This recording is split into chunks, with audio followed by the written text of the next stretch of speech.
I'm kind of just talking about the grief and loss. And the grief and loss is something that probably, if you have been cheated on, you don't want to hear.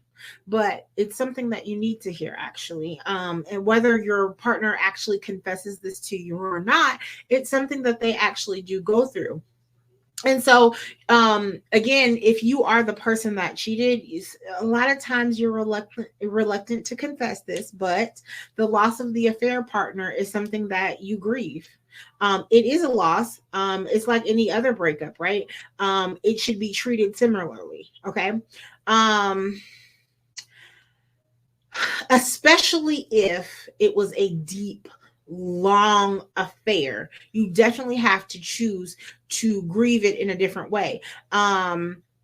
It's a damaged marriage. It's a damaged loss of a, I mean, I'm sorry, it's a damaged marriage that you're grieving, right? But then it's also the loss of that particular partner.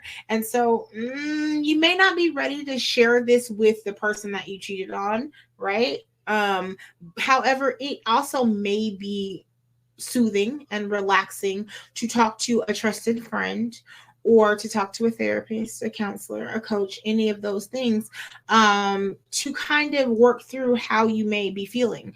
I would also say that you may harbor some feelings of that grief and that loss, right?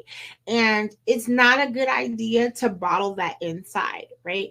You want to you're kind of going through this emotional roller coaster already, right? With the one partner that you actually cheated on, but then when you are losing the other particular person that you are having the affair with, it's a whole different type of scenario, right?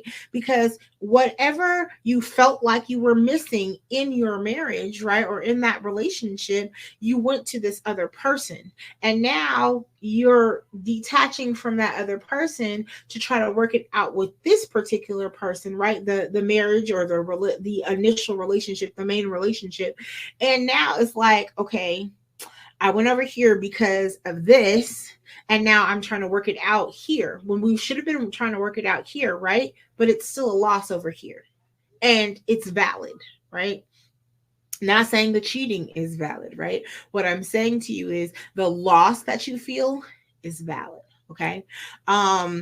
And I know sometimes that thinking about this can shatter any part of you coming clean about how you're feeling to the other person, but it's definitely something that later on, when you kind of work out all of the details of if you're staying with this other person, that you can definitely share.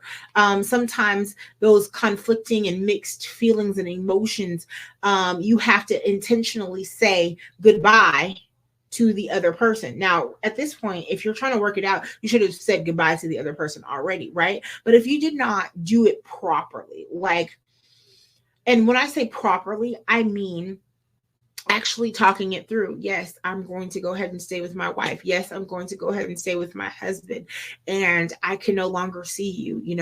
However you would actually break up with a person is the way that you need to get that closure, right? And intentionally move through the grief and the loss process with that person. And you may need to even set a date, right? A date of starting over.